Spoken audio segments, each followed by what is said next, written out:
Good morning, everyone. Today, 2014 to 2018 dash cam. The kit we're using is a MANGOAL kit, which is pretty much designed, I guess, for the 2014 to 2018. As you can see, the model that we have is the one that doesn't have the factory cover right here. There's going to be two different kinds of kits. One of them is going to be one that has the factory cover, and the other one would be no cover. So just make sure you choose the one that you have. This particular 2018 doesn't have the factory cover. It just has that little cover in the middle. So the kit that we have is the basic looking one. So take it out for you real quick. So it basically just sticks onto the glass, and that's pretty much the only thing that's to it. The other kit is gonna have like a big casing that's gonna be replacing the factory one, so everything would latch on just like normal factory. But in this case, he doesn't have that, so sticky method is what he's gonna use. Also got the rear camera right here. Spare adhesive. Got the mirror tap T-harness. It also come with the OBD2 if you decide to use it that way. This customer wanted the T-harness, so that's what we're gonna use. Got the adhesive as well. Spare bracket, SD card, and a pry tool. So that's pretty much the only thing that comes with the kit. So we're gonna go ahead and start installing. As I mentioned in the previous video, this kit is the one that does not have the cover. Usually it'll be like a big piece right here. There's going to be two kits on the website of MANGOAL. Obviously the one with the cover and the one without. So since this does not have that, like I said, this one just, we're going to be sticking on the bracket right here. And then basically the whole camera itself just latches on. And here's the bracket right here. So it'll just kind of slide in, but we're not going to stick it on yet until we're almost pretty much completed with the whole job. First things first, to access the plug, we're going to go ahead and pop the cover. All it is just little clips right here in the back or in the side, and then this kind of goes to the headliner, so you just push it down and then pop everything off, and that'll expose the factory auto dimming plug. So go ahead and plug that, and we'll apply the T-harness. Now that we got the T-harness pretty much plugged in, we're going to go ahead and tuck in this big plug inside the headliner. So we're going to use the panel remover that came with it. Just kind of gently pry it. Pry the headliner towards down, but not too much. And then insert this. That way everything is kind of tucked in there. That way this thing is not dangling like that. Here's the view with everything tucked in. So the only thing that you should have right now is the actual plug that's going to go to the camera.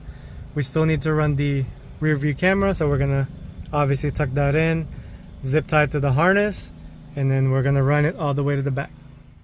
So we're kind of just running everything from the same hole right here and then tucking it in the headliner. You can pop this off. Since it has airbag right here, you want to run the wire underneath. Not that that thing is gonna withstand the force of the thing, but that's just the proper way of doing it, is going under. So now we're gonna go ahead and continue running it to the back. Make sure you pop this off. Yeah, pretty much we just need to run it to the back, and then I'll show you what that looks like. So once you get to this area right here, you can just go ahead and tuck it in as well. So you can see, you can pop it with the panel mover that came with it. And then we're just going to continue running it over here towards the back.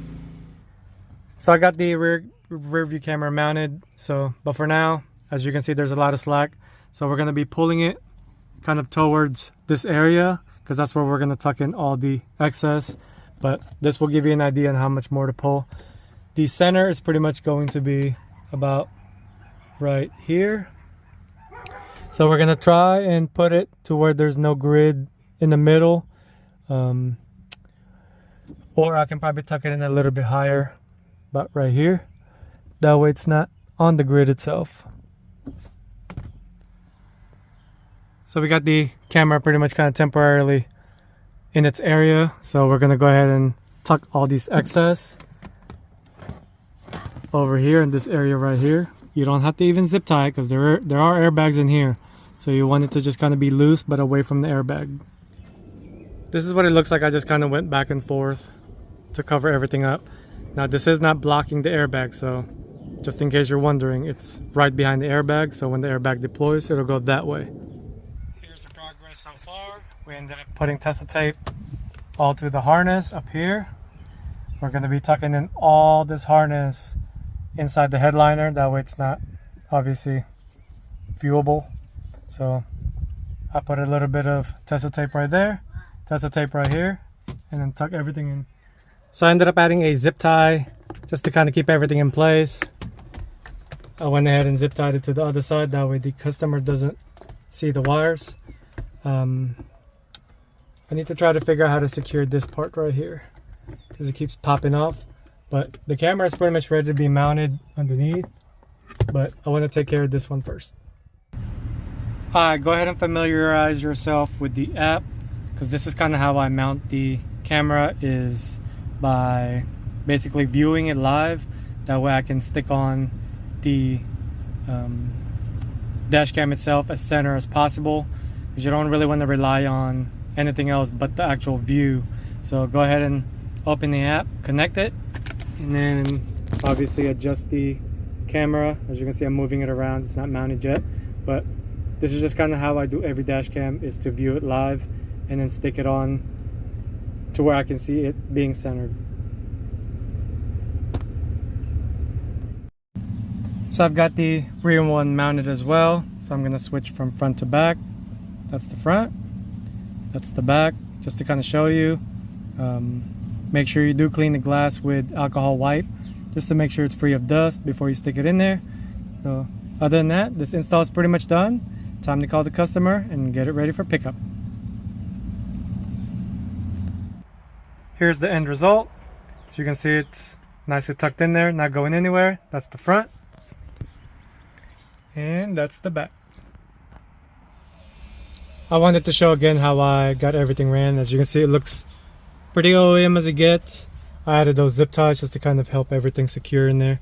So overall, it wasn't too bad. It's just trying to figure out how to secure this part and make it look kind of OEM-ish, and without it looking like kind of just somebody that did it that don't care. So yeah, I do like it. So shout out to MANGOAL for the great kit for these Silverados.